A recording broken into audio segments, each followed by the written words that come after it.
So you're getting ready to start your Java programming experience, and we're going to install the Java development kit as well as an IDE or integrated development environment. And in this case, it's going to be JGrasp. Very popular one, not as flexible as some of the other ones, but it's a very useful and great if you're just getting started with programming, especially in Java. JGrasp is a great integrated environment to actually work with.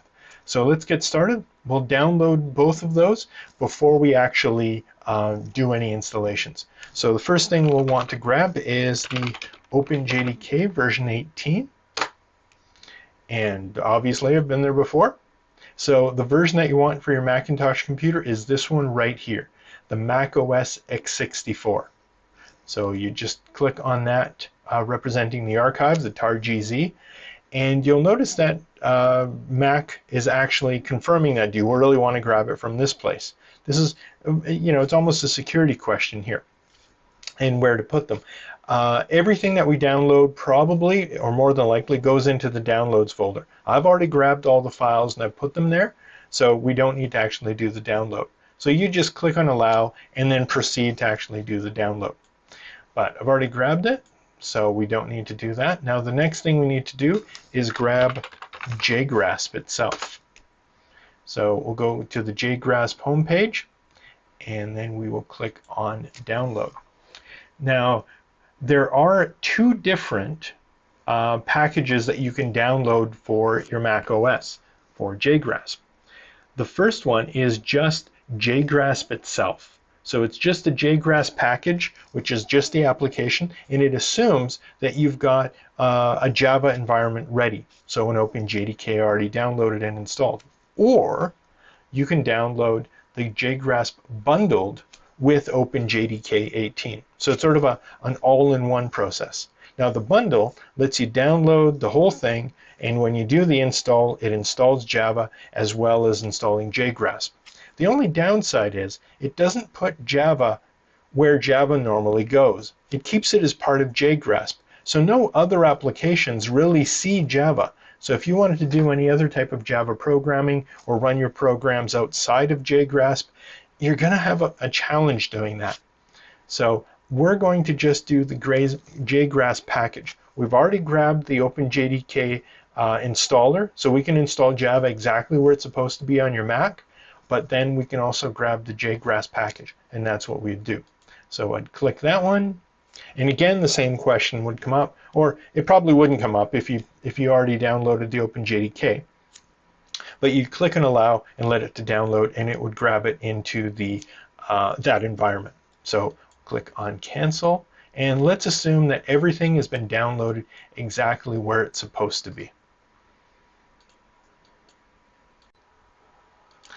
So let's open up the downloads folder and take a look and see what's inside it. So go up to Finder and let's see, downloads folder. There it is. So you'll notice we've got the OpenJDK installer and JGrasp, so we can install both of them. So we're going to install them in two different ways though. The OpenJDK installer we're going to do manually, and there are going to be some interesting steps as we do it. And the JGrasp, we're just going to let it, well, just let it go through the motions of how it installs a regular application. So to install the OpenJDK, we're going to do that with a terminal session.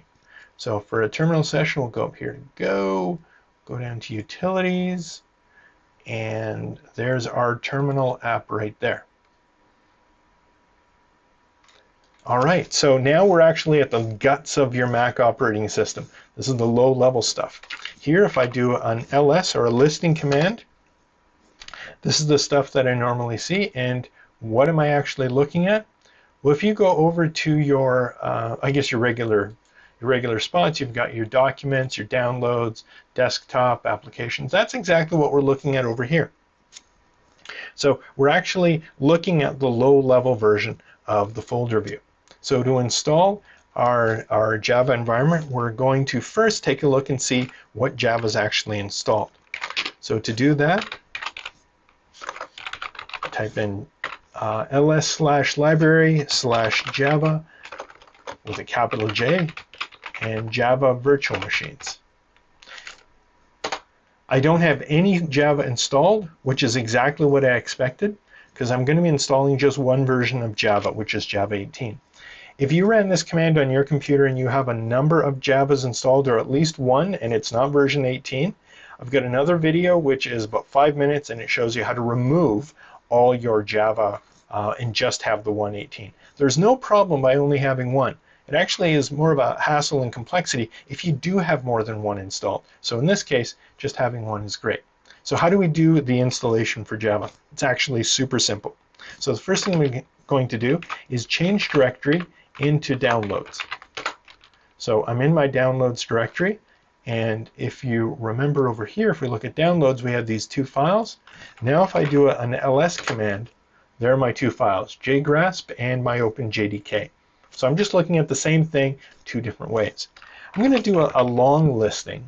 So ls-al, that means all. I'm going to see all files, and some files you probably won't even know what they are. And then long listing shows me similar to this environment here, where I've got the size and the date and all that stuff.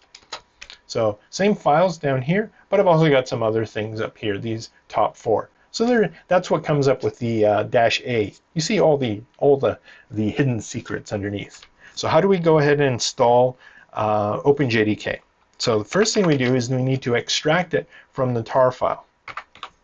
So tar xf OpenJDK, and then I can hit the tab on the keyboard, and it'll fill in the rest of it for me. It just saves me from having to type it. So I'll just press enter, and if you noticed over here, another folder got created, JDK-18. So that's what was inside the tar archive. If I do an ls-al, there it is right there. So I've got my folder already created.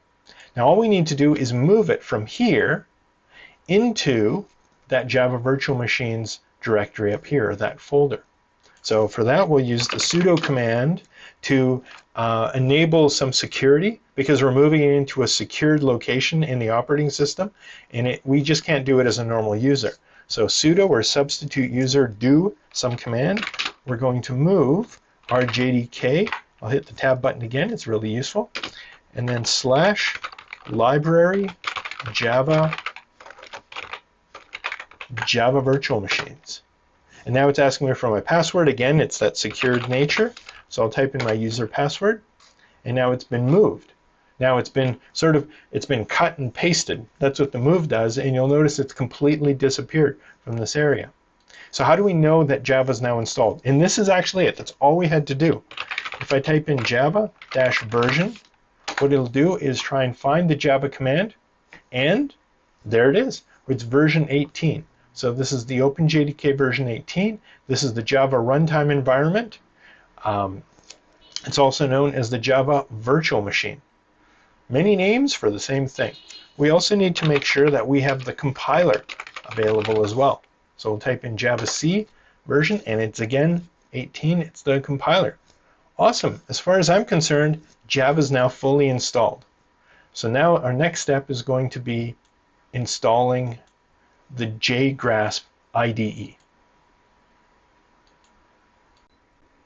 So to do the JGrasp IDE from our downloads folder, just double click on the JGrasp package.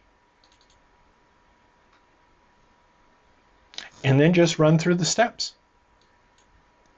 So again, everybody reads all the license agreements. Yes, I hope you read that very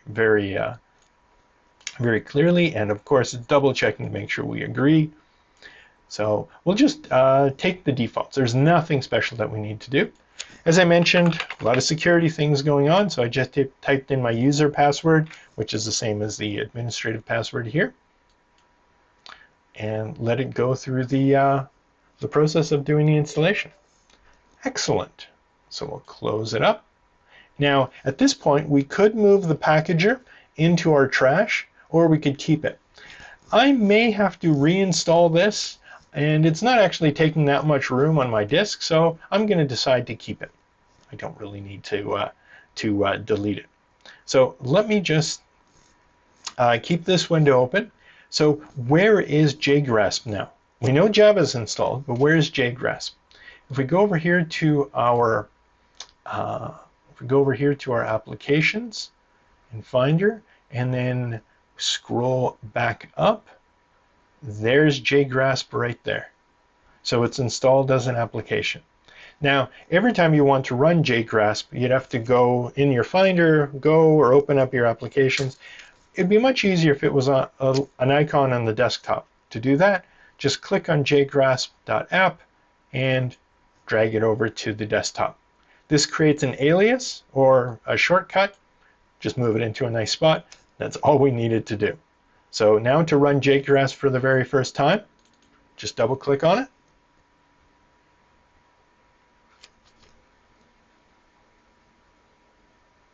And again, part of that whole security thing, yes, we will allow JGrasp. And the very first thing it asks us for is, what is the interface? Now, the interface is just the theme or the layout of how things look on the screen for JGrasp. The default looks like metal. It's a common one. It's very Linux style, if you will. There's a few to choose from. A very popular style is the dark metal contrast. Very popular programming. I guess programmers work in the dark, so it's easy on the eyes. The Mac OS X just makes JGrasp look like every other Mac application, so that might actually be very nice. If you're using a lot of other Mac applications, why not have this one match them up? My personal favorite, though, is Nimbus.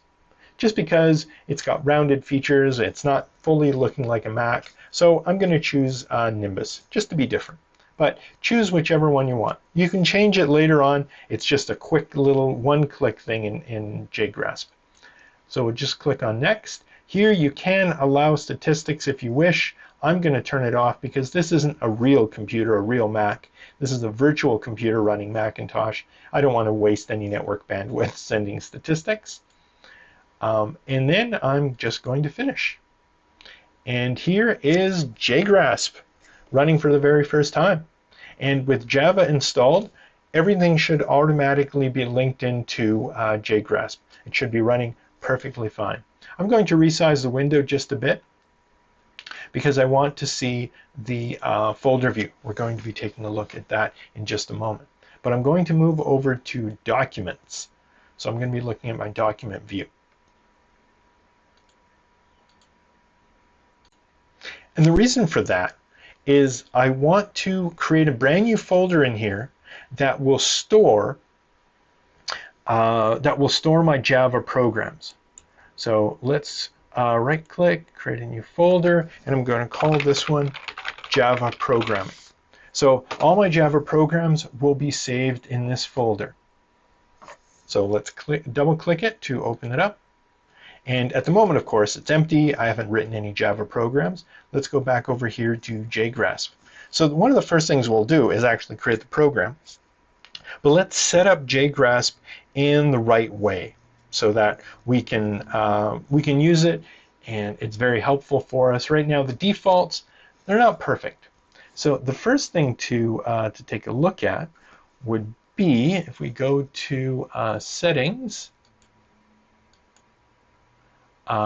You could see that there is the look and feel. So when we were choosing Nimbus and macOS, it's a one-click thing to change to a different look and feel. So nothing is permanent there. Nothing is permanent. But I do want to go to colors. We're not changing the colors, but this gets us into this interface right here. So the CSD tab, this is where you want to turn on some settings for JGrasp to work in the best way for Java. So JGrasp it's not only for Java, but it's for a few. So just follow along here. So we're going to turn on our indent braces. So what I've done is I clicked on the little black box and then made sure the check mark was active. For soft tabs, I'm going to do the same thing. And for brace matching, I'm going to do the same thing. For auto indent, I'm going to do that. And I think that's all I really need to do. Oh, one more. There we go. Intra statement align. Now the other thing for tab size is set to 3.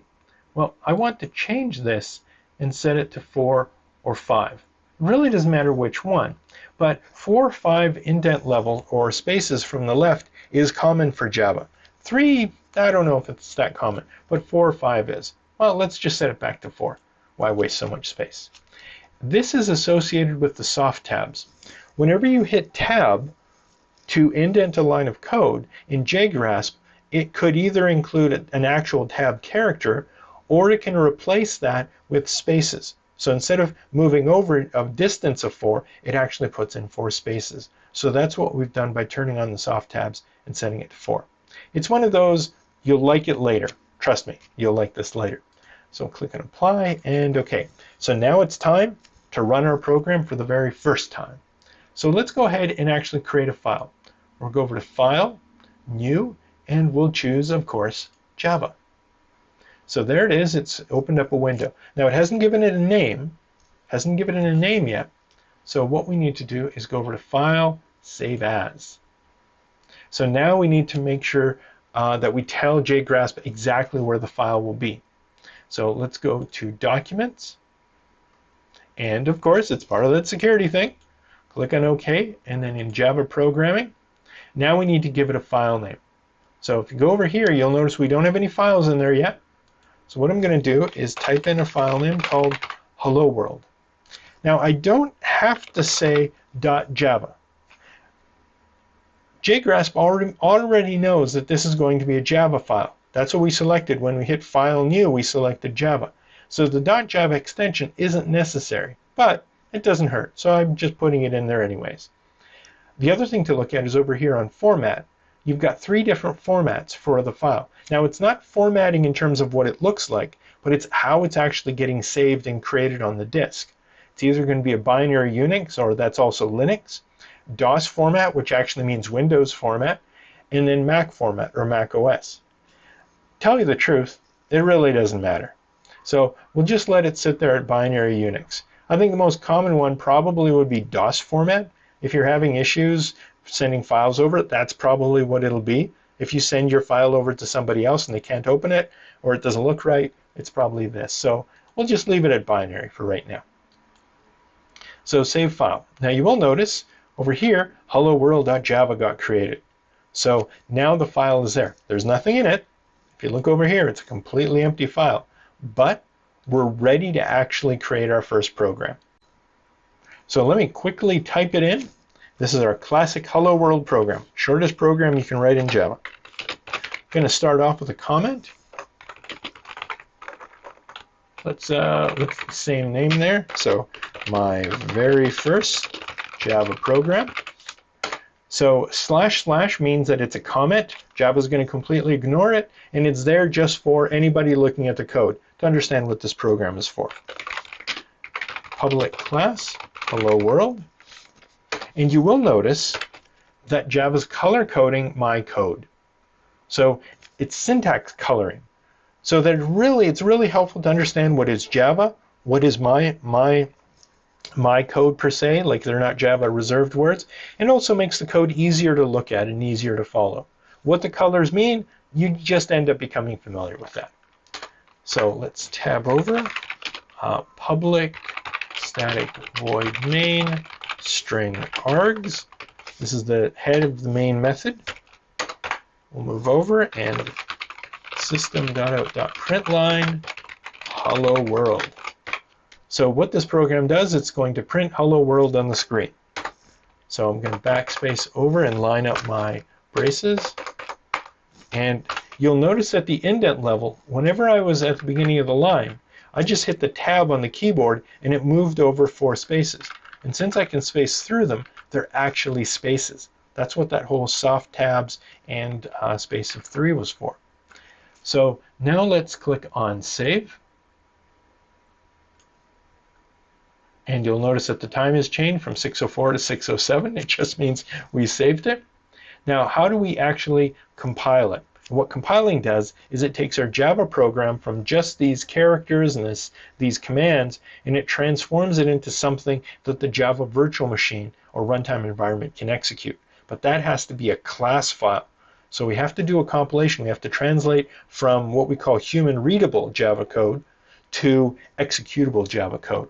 And to do that, we've got this green plus symbol up here. That's the compiler. And thankfully, it even tells us that. So if I click it, what we should see down at the bottom of the screen is compilation successful. So it compiled it, and it did create, if we look over here, HelloWorld.class. So we actually have a file, and it got translated. So nothing ran though. Well, compiling doesn't mean we're running the program. Compiling just means we did the translation. There's another icon, which is a little fellow here, a little red guy. He's actually running. So we'll click on him, and he will run the program. And there's our output. Hello world. Congratulations. At this point, you have a running environment. You have Java installed. You have your IDE running. You've installed everything properly. So a couple of final thoughts is what happens if there's an error? How does error show up? Well, let me take out the semicolon at the end here.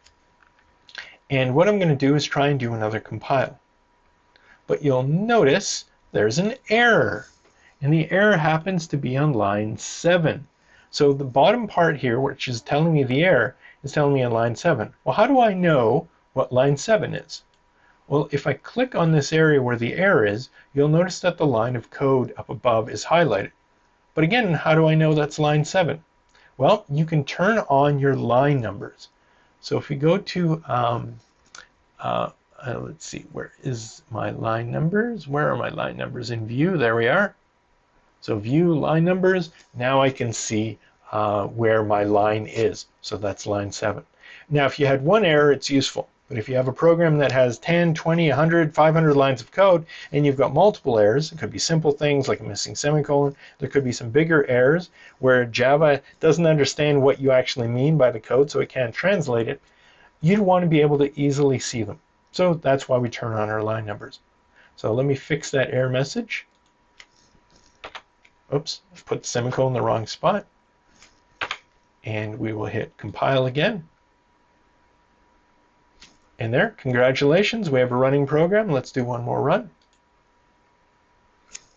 Excellent. So I'm going to close down everything here. So JGrasp, we'll quit JGrasp. We'll quit this over here.